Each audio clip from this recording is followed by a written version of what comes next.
Are you getting responses like not interested in your outreach over and over again? Your manager is probably asking you to make more calls to compensate for the low conversion rate, right? Like building pipeline wasn't difficult enough. Well, this video isn't about how to overcome this objection, but how to prevent it altogether. Chances are, if prospects are telling you they're not interested, you're targeting the wrong persona or the right people but with a weak message. How do you know which one? That's what battle cards are for. But most battle cards suck. They're a wall of text, full of information, and not very practical, maybe even downright useless. What they should do is help you prep for the outreach and handle objections on the fly without having to look for information. By the end of this video, you'll know what it takes to put together battle cards of your own and increase the number of meetings you book. Let's do this. Battle cards are visual aids that help you win more deals. Different cards will help you in different areas, and the three main ones you need to have are ICP, Persona, and Competitor battle cards. This video is focused on Persona battle cards, but if you want me to make a video on the other two as well, comment "show me more" so I know this is interesting to you. Why battle cards work is because they give you the right information at the right time to increase your win rates. And no, you can't put this off for later. If your company is validating product market fit, it will help you do it faster by learning what is resonating with your audience and what isn't. You can only do that if the whole team is using the same messaging. And once you have product market fit, it will help you scale the team faster because everything the reps need to know about your audience and how to approach them is documented. So what info do you need to capture about the persona? Not many, because the card you will use the most is a one-pager. You need to know who they are, where and how to find them, what are their main challenges and pains, and how your product impacts those challenges.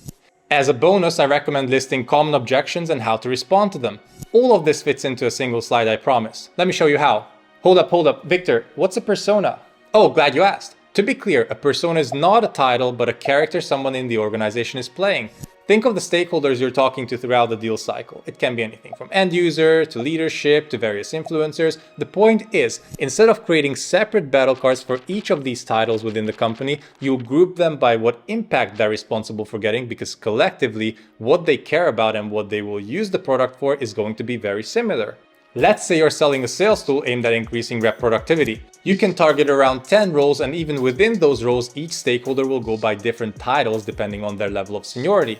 Creating cards for all of them sounds like a nightmare, not to mention knowing where to look for the information. But what if you could bring it down to a total of 3 personas? Suddenly, a CRO, a VP of sales, and head of demand gen all become part of the revenue leadership persona because they're all looking to scale top-line revenue.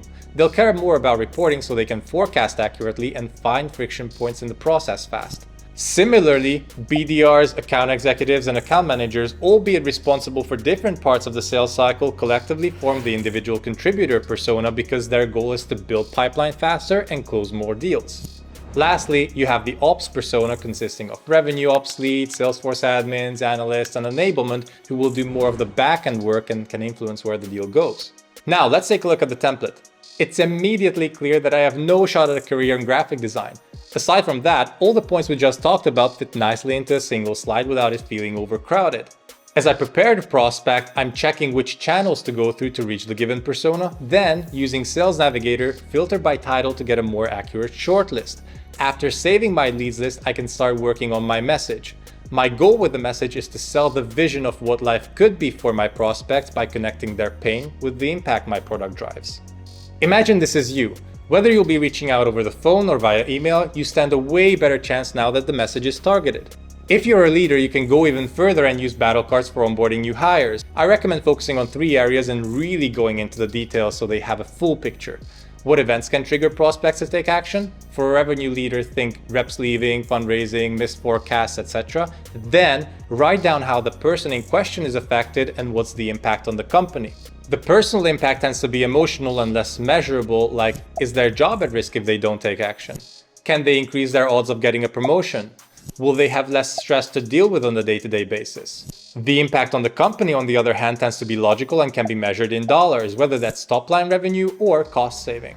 If you enjoyed this video and are hungry for more, you'll love this next one right here. Don't forget to like and subscribe first, and then see you there.